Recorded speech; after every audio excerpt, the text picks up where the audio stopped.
Yes, I know. Everyone's currently on the New Heights channel watching Taylor Swift in her very first podcast appearance. However, there are some things that we need to talk about over here at Rogue Nation after the first preseason game and gearing up for the second preseason game in Kansas City. For Kansas City, excuse me, they're in Seattle, and it's a 10 o'clock game, which frustrates me. But this fantastic catch by Jason Brownlee. We'll talk a little bit about some of the players that did surprise, a couple of things that really are going to be interesting to watch. Obviously, the future that is Josh Simmons. What is he going to bring at left tackle? We'll talk about some of the things that he does still need to improve upon.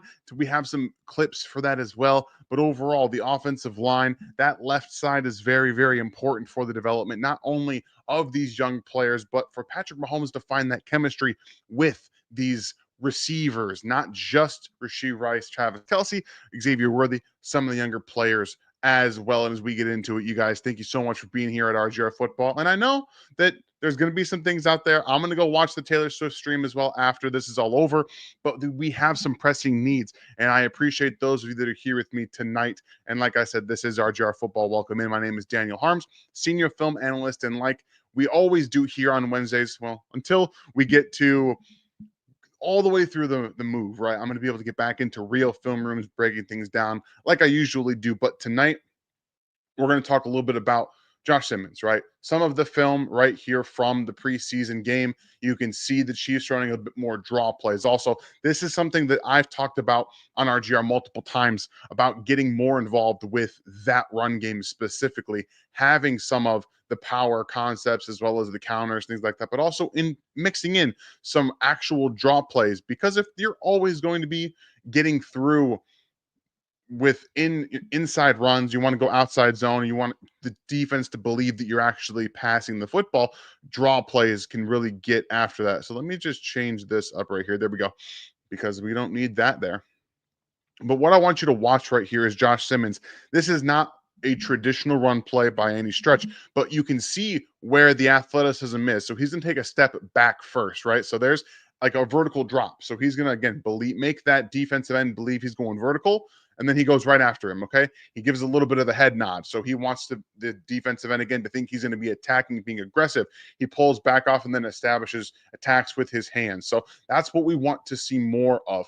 But you see how fluid, how effortlessly he does this, how he moves. He's able to stop, torque his body around, kind of generate lots of different movements going forward, going backward. These are the kind of effortless plays and athleticism that generate, and why Patrick Mahomes talks so glowingly about him.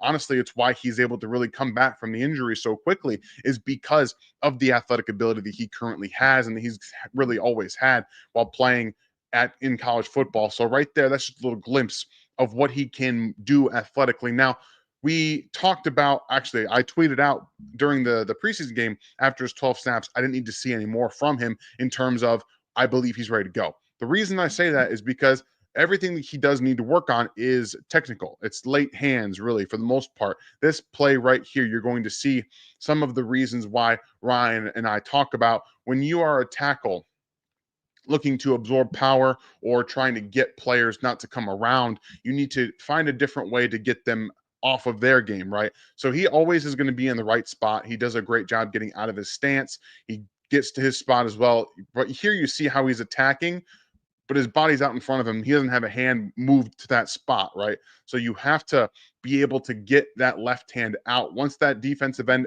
is starting to be at the same angle as you want to get that hand out. Specifically, if he's coming around the edge. So if you're on the left side, right, you're going to have him coming around the arc here. You want to jab with your left hand and keep your feet moving. That's one of the things that he doesn't do here. His hands are a little bit too low.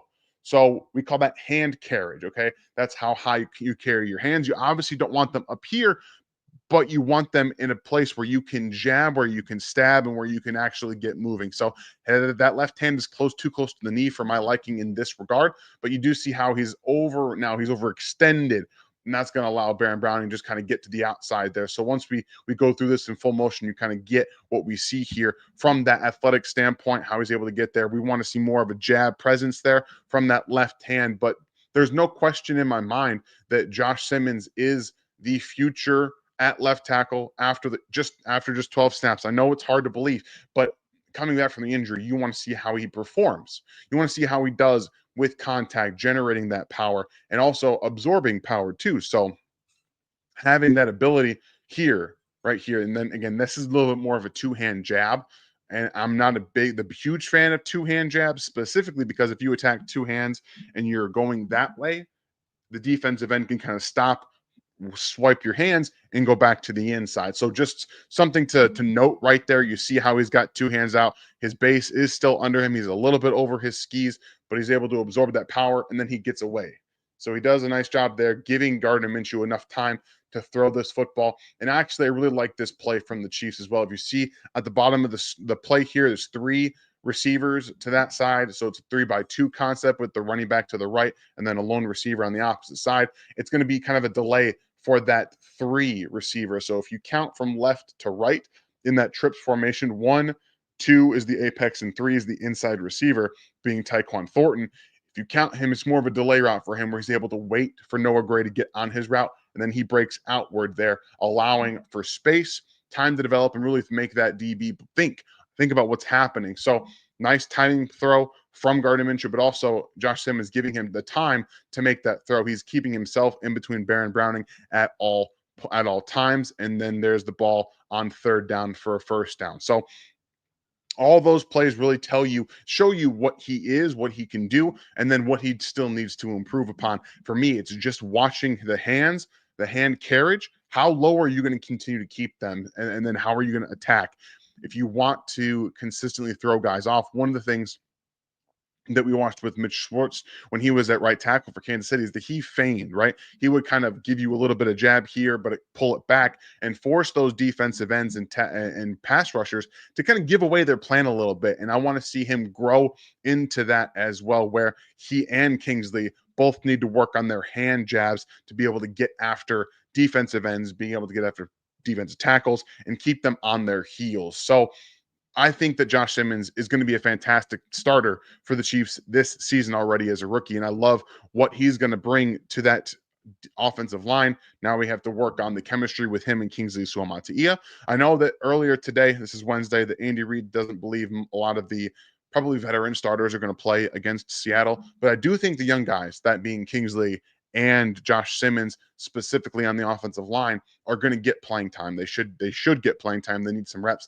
Maybe not a ton for Josh Simmons because again, you don't want to overstress the knee still. He looks to be completely fine. Practices are going well, but still, I still think maybe double it. Instead of 12, let's see 24 plays. Maybe that first half, you see him go out there and then get some more reps, continue to develop that chemistry with Kingsley. And then we want to see more hand usage from both him and Kingsley in the second game. But to answer the question in the actual title, the Chiefs, in my opinion, have found their left tackle of now and of the future. Not something that I anticipated with that injury during the draft cycle, but when you're in that situation, you do what you can. So a couple of other things to really touch on quickly. Issa Pole, all right here at left tackle. This is one of the things we talked about on Monday with Ethan Driscoll, who had that appendectomy, who was not going to be able to play and really isn't going to be able to showcase much here for the Chiefs this season. But we know Issa Pole was a big guy, undrafted UDFA, and then you see his patience, right? He doesn't have the quickest feet in the world, but I think he's able to overcome some of that with his natural positioning, his body positioning, keeping himself in between the pass rusher and the quarterback. So we still need to see more hand usage from the tackles from the offensive line in general. But right there, you see how he's able to get out, right? Just watch him use his steps and then he stops. He is a very, very big man. So when he's leaning out like that, that's a dangerous position to be in because of the SWAT. You see defensive ends coming with that speed, they come in with power. Then you see that he's kind of gearing up to absorb power. And against twos and threes, you're going to see a lot of this where the tackles have a little bit of a one up on them to be able to do so. And right there, you just see he does a nice job of absorbing and then kind of redistributing that power or that weight. So just want to note Issa Pole as somebody who also impressed me. And then big old Bob Tonyan, who I think is going to make this roster down here on the top of your screen. He goes inside, outside towards the out route. Boom, nice catch there. I think he actually could have a very good season for the Kansas City Chiefs, not only because They actually need a tight end three, but he looks spry. He looks comfortable. He's going to catch the football in some contested catch situations. We know if the Chiefs are going to bring out, if specifically Patrick Mahomes is going to bring out some back shoulder throws, I think Bob Tonyan, specifically in the end zone, can be one of those players for the Chiefs. And I absolutely love the possibility of that happening. So here's another play from Isapole and Bob Tonyan, where the patience and the footwork naturally inside where he catches that spin move. Another play to Bob Tonyan over there on that right-hand side of the offense. But what I want you to note is the patience here from Pole and what he's able to do with the footwork. Now, this is, I think, where he might end up being more of a backup than he would be a starter, maybe even down the line. But I want to just notice, you guys just notice how quickly he's able to generate that short area burst to get back inside and how it kind of cuts off. Right here, he catches, and then that's where you got to keep moving, right? You still don't want to give up too much inside for that pass rusher. You want to make him go back around you and then work through that hand. So does a nice job keeping him in front right there. Number 41 is trying to come spin around into the inside. He moves with him. Obviously, the ball's out by Zappy. Overall, I think that Pole had a really good debut. Again, he didn't give up any pressures, didn't give up any sacks, anything like that. But what I wanted to see more of from him was that pass protection aspect because of the footwork. He does have heavy feet and he's a big guy. So he's going to have to be a little bit more anticipatory, be very uh, heavy in the film room to study defensive ends and their pass rush moves and things like that. But I think he's on the right trajectory to be a backup player. And this is a really nice double team execution from both of them to be able to get a third and short conversion for Kansas City. This is the Brashard Smith one where he goes inside and then just kind of runs up the middle. But what I liked about it is that Wiley, again, does a really nice job of just taking the inside angle right here and pushing right underneath the hips and the shoulder of that of number 95 and then allowing Pole to kind of keep going right there so they can continue to push for that first down. So these guys, Pole, as well as Josh Simmons, I think had very good debuts. One was against the starter, Baron Browning, that speed to power edge rusher for the Cardinals, but also Pole dealing with what he was able to do over there as well. You know what? I haven't watched Spencer Fano from Utah, if I'm not mistaken. However, I do know that Brandon Thorne does like Fano, but I think the Chiefs are going to be set at right tackle, whether it's Jalen Moore or somebody else. However, if Jalen Moore continues to play, I think that the way he did on Saturday last week, maybe it's not in the cards for them. But overall, one game doesn't spell doom or gloom or great for anybody except Josh Simmons because it confirms my priors. What's going on, Gary? Nice to see you tonight. Jack Hall, thank you for being here again. I appreciate all of you that are here right now. I know that Taylor Swift is currently talking over on the New Heights podcast, like Bill says right here. I don't believe we're going to get the same crowd, and that's okay. That's perfectly okay. I'm okay to lose some people to Taylor Swift and Travis Kelce and Jason Kelce. They are much better at this than I am, even though they've been doing it last time. So whatever, but you guys know. Wiley didn't have a bad game in my opinion. By the way, I was actually impressed with his blocking and the want to block, which was again showcased on that double team, the down block there, getting to the next level. So I like to see that from him. But the headline here is Josh Simmons. We talked about Josh Simmons. Excuse me. Overall, I think he's going to be great. I can't wait to see him on Friday. I'm going to commiserate for a second, you guys. I now live in Ohio, so I have the Eastern time zone. I don't know who decided this was the time zone to have all sports done through. It's the worst, and I can't stand it. It needs to be done earlier in the day. Earlier in the day. When I was living in the Pacific time zone, it was perfect. Got 10 o'clock football, 10 o'clock all the way through. Primetime game started at 5, not 8 o'clock. And this game for me, this preseason game, it's a preseason game and it starts at 10 p.m. So yeah, not too happy about that. However, I appreciate you, Eddie. I am just always trying to get better. That's the big thing for me. Always trying to get better.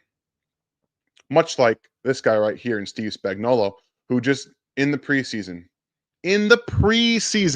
he's out here with blitzes. Okay. First and foremost, this doesn't look like a blitz right away. It looks like a typical four-man rush. Looks like any other play. Playing some man coverage. Okay. They're going to rotate a safety down. No big deal. But Jeffrey Bassa is coming in, and both linebackers go and they drop the right defensive end off into coverage. That's diabolical. This is diabolical from Specs. He's got no shot to get this football. CRW does a good job of throwing off the timing right here at the top in the slot. At the top of the formation in the slot, you got CRW with inside leverage against the nickel, which all he has to do is throw off the timing because Bassa is there in a hurry. He does exactly that. They actually drop both defensive ends. So Ashton Gelati up at the top and FAU at the bottom. Both defensive ends are in coverage, dude. Steve Spagnuolo, my guy, never changed. This is just it's so funny to watch this because he wants to get these guys prepared for what they're going to see in the regular season too. If you're in a real game situation, he's going to do that.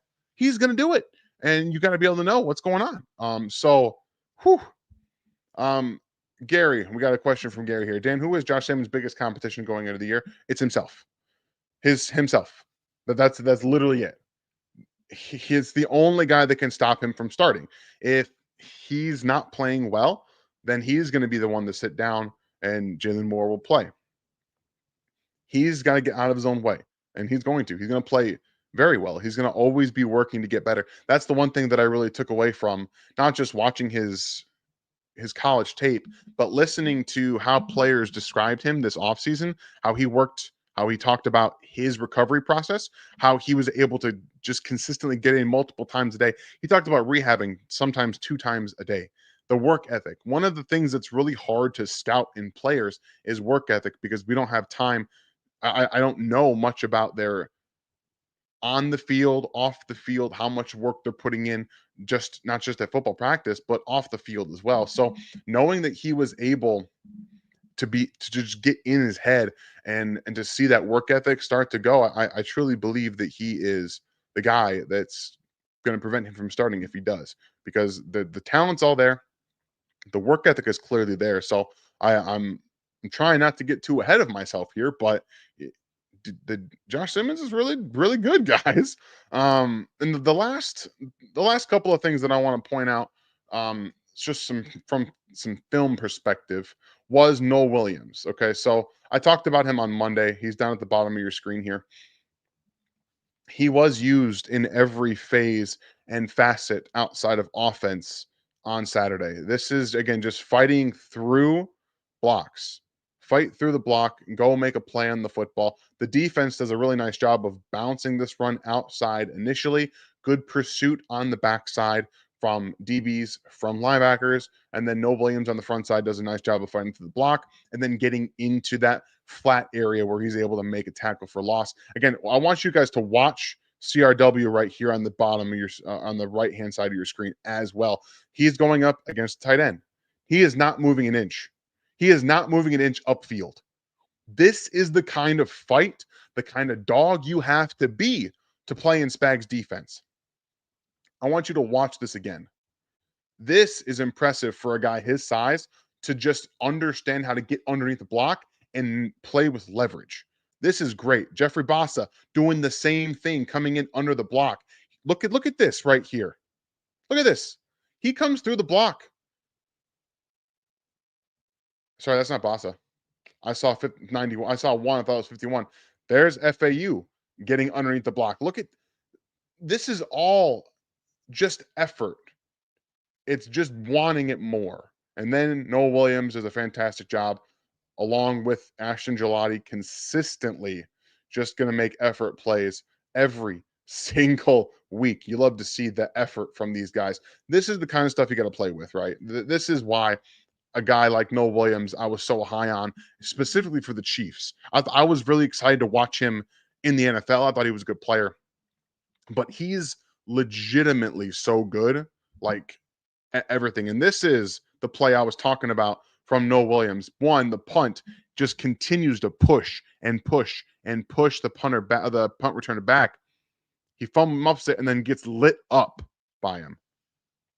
Noel just does a great job of beating being down there, being that gunner, and then just delivering a massive hit on the unsuspecting punt returner who thought he was going to be able to pick that up and get going. So just that those two plays that I showed you, one from Noah Williams and then the run defense from him, from FAU, from CRW, all of it was just that's how this defense needs to play. It's how they want to play, and it's how they should play. And that's why Spags gets these guys. It's why he's getting these guys in the defense. And honestly, it's why they all earn playing time because they have that want to just be better. And that's why when people bringing in like somebody like Asante Samuel Jr. to play in this defense, it's never going to be a thing because he doesn't want that. He does not want to run support. He doesn't want to tackle. CRW was a UDFA, and he's getting legitimate reps. He should be playing more nickel snaps this year in my mind because they can trust him to go out there and play against the run and fill properly and be aggressive, take on a block from a tight end or an offensive lineman and not care about the size difference. So overall, like you guys, this is why I'm excited about the young players. Hopefully we get more from Ashton Gelati as a pass rusher. Same with Omar Norman Lott. I want to see them get more playing time on Friday to be able to really analyze what they can do well because we need to see more from the pass rush. The pass rush is one of the things that outside of Chris Jones is still lacking a little bit. So hopefully they get more reps this weekend against the Seahawks, and we can just kind of see a little bit more from the guys after the first NFL feel. I think is a good kind of wake up call. The speed of the game is much faster. You have to do things a little bit differently. So hopefully we get to see some adjustments as well. So obviously I'm going to answer a couple of questions from you guys, but I just wanted to point out those players specifically that really drew my eye from last Saturday and put a little bit of that film out there as best as I can because I can't use my telestration stuff right now. It doesn't work the same without my setup. So hopefully this was at least somewhat enlightening of that as well. Daryl, appreciate you being here, man. Who is your biggest surprise? So far, I'd probably say Jason Brownlee. Not just because he made that play in the end zone for a touchdown, but because he's been consistent in training camp and practice, and he's out there doing the work and really trying to make it difficult on the Chiefs that if it's not Tyquan Thornton, who is it going to be? We don't know when that suspension is dropping for Rashee Rice. I would hope that it drops soon so they can have a plan of attack for it. But overall, I do think Jason Brownlee, outside of everything I already knew about Tyquan Thornton, has been the biggest surprise for me. It was very, very cool to see.